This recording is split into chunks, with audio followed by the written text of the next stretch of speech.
It's crazy. OP-15 prices are moving, so don't get left behind and watch this video. Let's go with another market watch. When in Vegas, people gamble, but in this market, I'll position myself. If you want to position yourself better, subscribe to my YouTube channel at the LA Hobbyist and watch these market watches that I'm putting out there.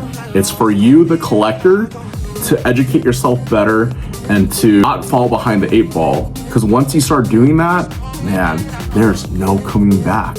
It's gonna be hard to dig yourself out of that. Subscribe.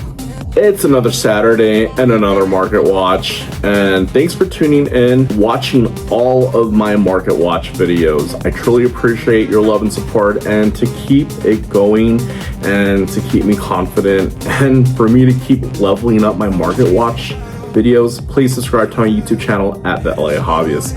Today we got a lot to unpack. It's a lot to deal with. OP-15 is a meta changing set. There's going to be new surprises, new tactics, and with the pair ban of Borsalino and Rayquaza, it is tough. But for most people, they find that tough. For me, Bandai did me a huge favor. I was really struggling with trying to fit 4 Rayquazas to get my Borsalino, and apart from that, I had to decide with my Nico Robin deck which route to go. Should I go the Straw Hat route, or should I go the Thriller Bark route? And the banning of Rayquaza and Borsalino, the pair banning of those two actually helped me decide which route I should go. But if you want to figure out which route I shall go through, that should be another video. But put in the comment section below if I should do a Nico Robin video. I see a lot of Nico Robin videos, but I think I have a different enough build for me to do that. Not saying that I know I'm not one of the top players playing this game, but it's a deck that I enjoy and it's something that I would like to share. So it's definitely not playing advice, because if you want playing advice, trust me, you can go to other channels that will explain play lines way better than me and other game mechanics. I'm not really good at that. I just like to play the game.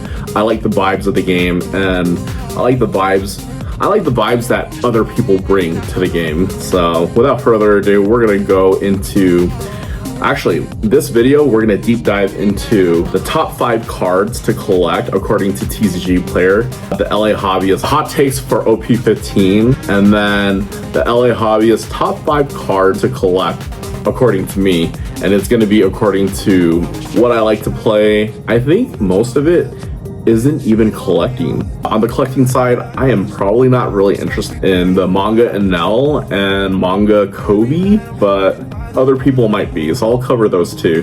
So that, and then booster box prices and case prices, and I guess I'll give you my hot take.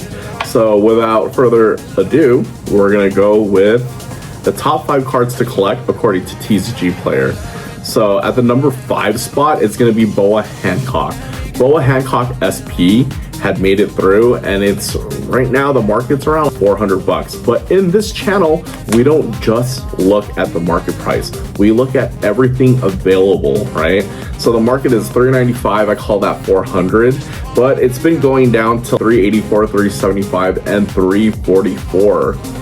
So those are the last 3 sales, so it's gonna be crazy. This card was probably more during pre-release, but again, we don't buy pre-release. We shouldn't, right? But if you're a player, you're not beholden to the rules that an investor abides by, right? So most collectors don't give a shit about pre-release. If you want a couple dollars off, yes, you might care about pre-release, but and then the list price of the Boa Hancock is from 400 to 450. So what's available in the market is very different from what's being sold in the market, and overall will affect the market price. Hopefully you guys got that. So that's number 5 on the list, is the Boa Hancock SP. Number 4 in the list is the Beer Luffy. Gets an SP. Finally, you got something. So it's a Dawn -2. Your leader becomes 2,000, gets 2,000 power, or is considered 7,000 power until your opponent's next end phase. So that is actually interesting. So it's about $490 market price, right? But right now it's being listed at $440 to $460. And I'm just looking at my notes as reference, and it's being sold for so these are the last few sales. 1, 2, 3, 4 sales. 441, 443, and 524. So it is going down in price. It is a Luffy. It should hold. Well, I don't think it's going to hold its value. It might be sub 400, which it's already there. So I'm going to call it around max $375 to a $400 card. That's where I'm going to be at. That's my hot take for that specific card.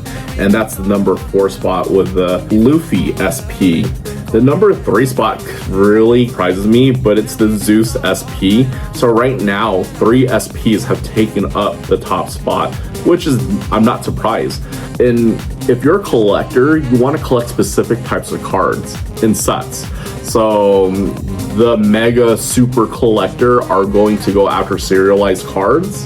They're going to go after championship cards now. The reason being is that those cards, the supply is finite. You're only going to get 1,000 of those types of cards, or you're only going to get a certain amount of tournament cards. You can look it up in Reddit. They might have better figures and graphs for you and numbers for you, but again, just take my word for it. It's a finite supply, very fixed supply. So it's very limited. So once something's very limited, it's going to go up in value over time. Within this set, what people are looking for are SPs and mangas, because they will not be readily available. They aren't going to be available. Let's just be real. If a manga is really hard to get and it's 1 in 15 or 1 in 19 cases to hit, then it's going to be scarce. The supply is going to be low, the demand is going to be high. People are going to look for it. It is what it is. And it's just a textbook economic law. So just don't take my word for it. Look at the prices, and that's the reason why people are charging more for SPs and mangas. So Zeus SP is about $590, almost, let's call it $600, but it's being listed for lower, so let's check it out. So it's $498, $490, $490, $520, $520. Those are the last 4 sales, and what it's being listed for is around the range of $490 near mint, or $450 lightly played, and all the way up to $500 near mint, almost $500. So it is going down little by little. I don't expect this card to hold up in the top 5. There are better cards to really look at and look for in this top 5. Again, people were hunting the Borsalino because they can pair it up with Rayquaza, but with that pair ban, Borsalino unfortunately went down. But what, a $28? It's a $28 card right now, actually. So let's see. Let's go look for Borsalino. That's actually more in my lane why I want it, but it's a $30 card still. In an base SR is about 29 bucks. But let's not look at market. I gotta practice what I preach, right? So when I view more data, it's even higher. It's 32 bucks, 30, 28.99. 30 and 30, and it's being listed. So Japanese is being listed for 19-20 bucks. So it's about 28 for a 5 cost. If you have 2 or less lives, you get to take one card from your top of your deck and put it onto your life. That is a lot of value for a 5 cost, 1k counter, 6k power character, and it's a blocker. That is just so much value in itself, and it's crazy. And I'm glad I get it, because now my deck, so if you're new to the channel, I'm always going to refer back to my yellow purple Nico Robin or my Laker Robin deck, and it's going to be all about Laker Robin right now for me.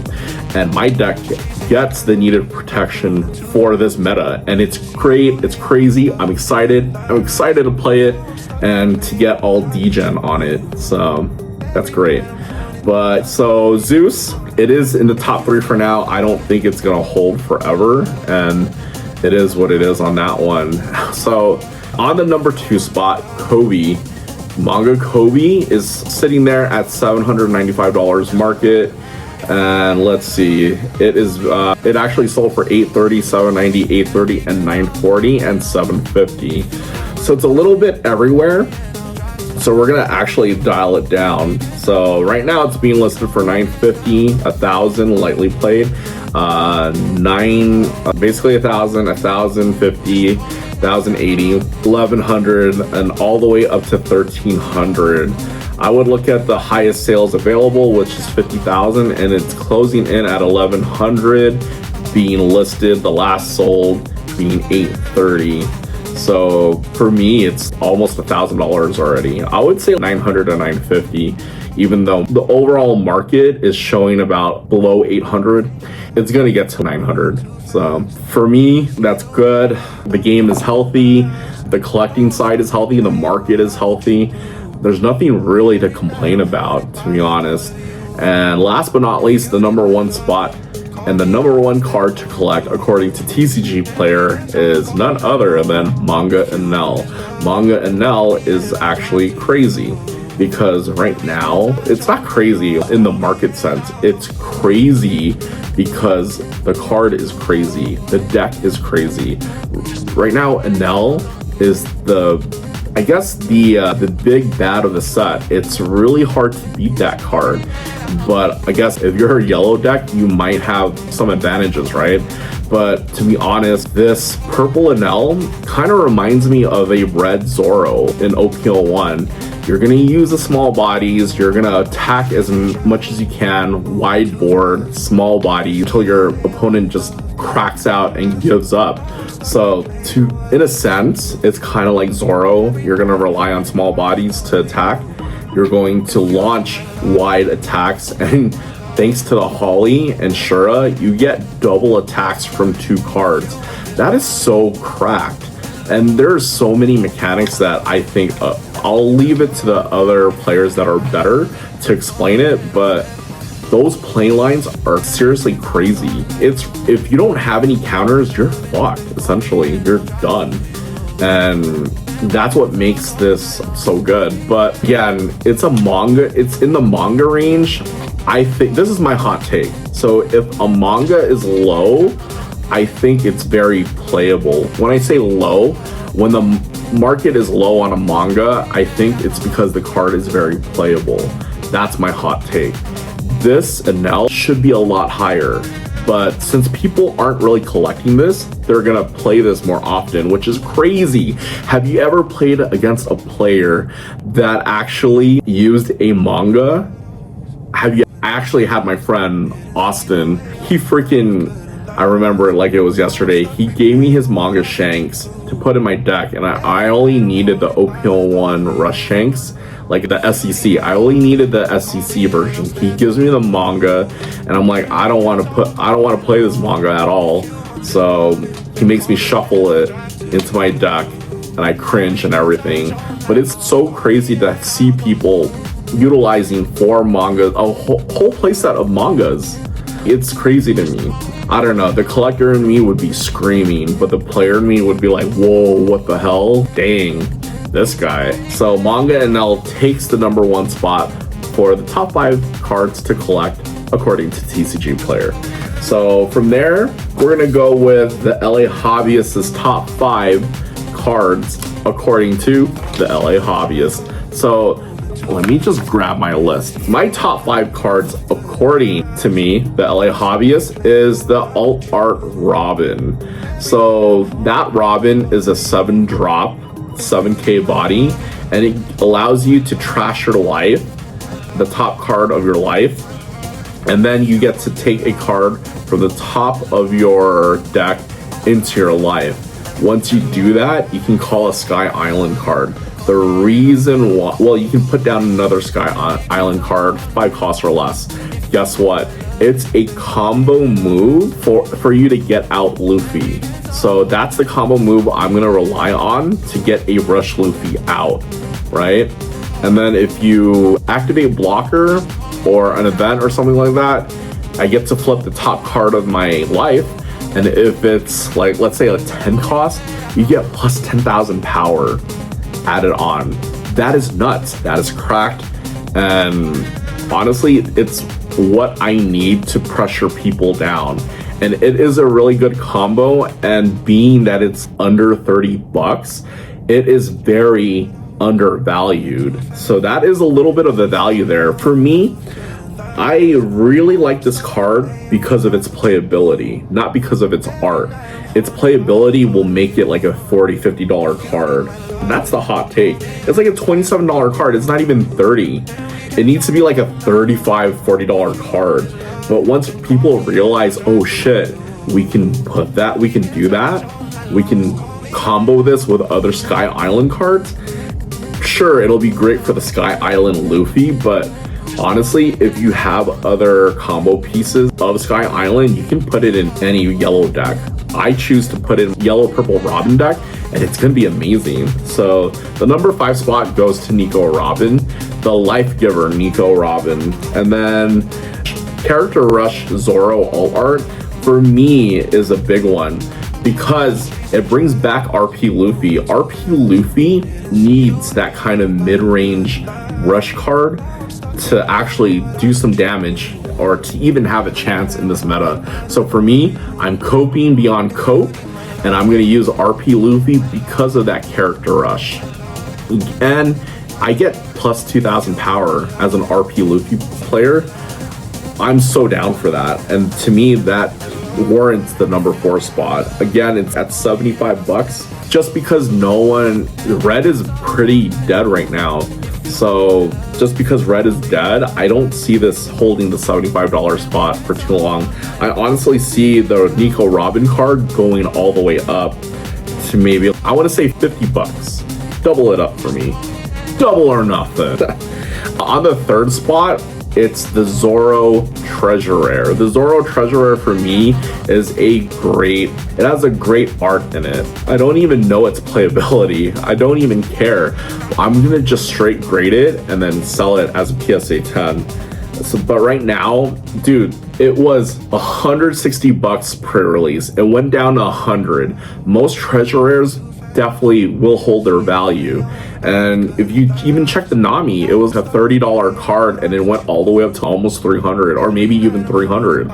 So Treasure Rares historically in One Piece, and they hold their value pretty well.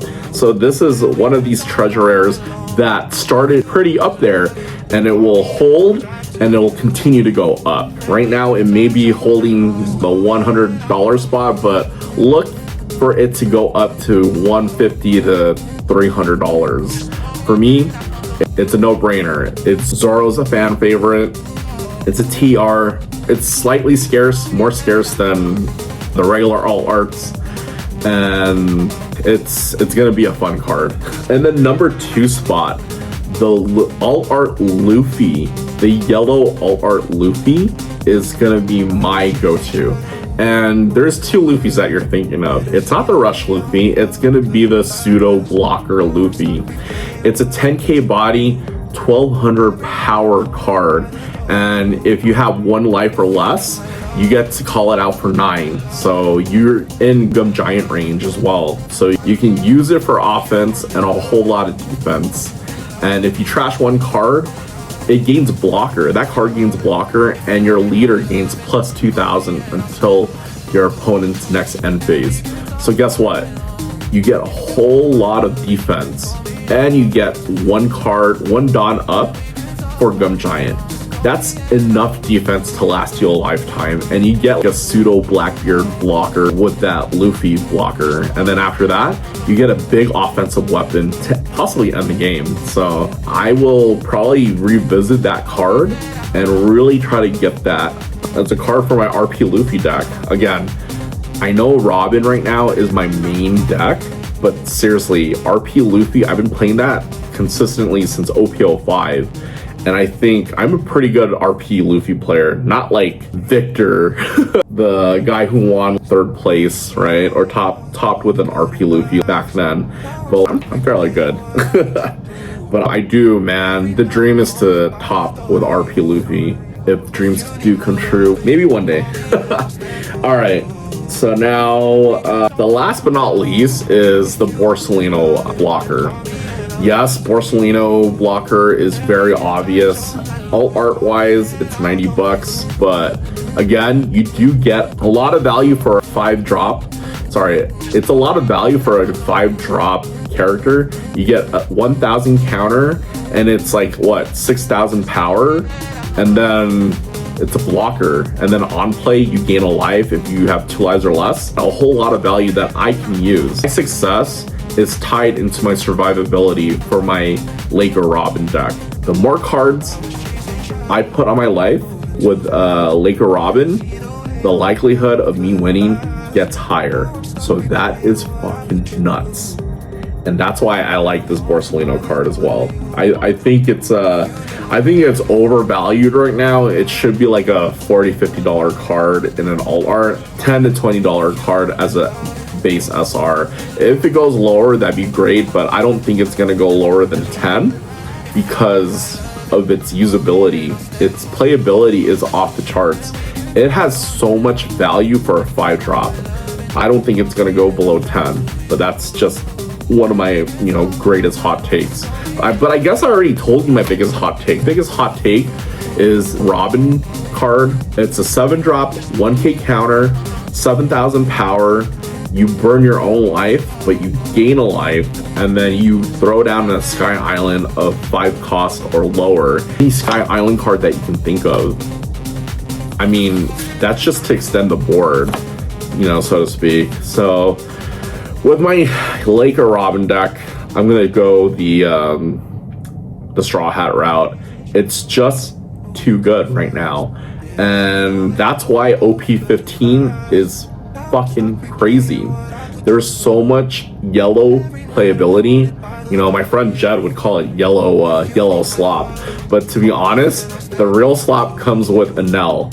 Enel is gonna be fucking tough to deal with.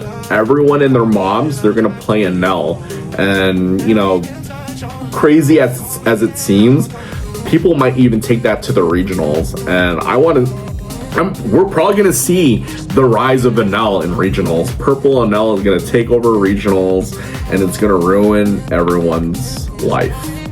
But that is probably another hot take for another day. All right, here are the box prices. And so we're going to go over the box prices and the case prices as well. So the case prices is about $2,700. The market price you're gonna see is about under 27, maybe $26.99. It's gonna look at 27. You're gonna see its availability at 27, all the way up to 3,000. It's gonna get crazy at 5,500. But to be honest, looking like a $2,500 to $2,700 case, basically. But damn, that cases are getting expensive. This is starting to become the new norm with One Piece. Why? Because it is a naturally short printed set. Thanks, Bandai. And that may be good for collectors, might not be good for the players. But what I can say that affects the market so heavily is that One Piece, comparing it to Magic and then Pokemon and then Yu-Gi-Oh! It has the best balance between players and collectors. So think about that. Players versus collectors. One Piece has the best balance of both. The box prices are bad. It's not that bad. It's not as bad as EVO3. Good God, I don't even go on a rant on EVO3. Someone clocked my last video and said I talked about EVO3 for fucking 13 minutes. Great, thank you. Thank you for tuning in and timing me. Now I timed myself for about like 20 seconds plus in, and that's it for EVO3, done. But these OP-15 booster boxes was pushing $300 during pre-release. Actual fuck. Now it's $230, it's stabilized, it's available for like $230 to $250. So it's more affordable than the start of EVO3. And I think it'll stay relatively that way until it gets older. And then once it gets older, once it matures, it's gonna get more expensive. So get it in right now. Get your stuff right now. Get your supply of OP-15 right now, because this is probably the absolute lowest of the low. Get it right now, because once this ages up again, it's gonna go up. Less supply, people are gonna rip into it. Get it while supplies last. I think I went through everything that I needed to go through. Again, guys, thank you so much for tuning in to my Market Watch Saturdays. Every Saturday, even on vacation, I'm throwing down a Market Watch for you. So please subscribe to my YouTube channel at the LA Hobbyist for me to continue doing all these market watches, and for me to gain the confidence, get to find some cool things to do here. What I'm gonna do is I'm gonna go explore Las Vegas through the lens of the hobby. Usually I'm going to Vegas, I'm getting fucked up, I'm gambling a lot, I'm really just here to rest. But I'm actually gonna check out card shops. I'm gonna check out the One Piece Cafe, and I'm gonna do another video going to the cafe, eating, and then maybe ripping some cards. I want to have fun working, but having fun, enjoying my hobby. Now that my hobby has turned to a job, it's been a blessing. I've learned a lot of lessons, but I've also gotten a lot of blessings from it. So again, thank you all for your love and support. Subscribe to my channel, and I'll see you on the next Market Watch. Bye.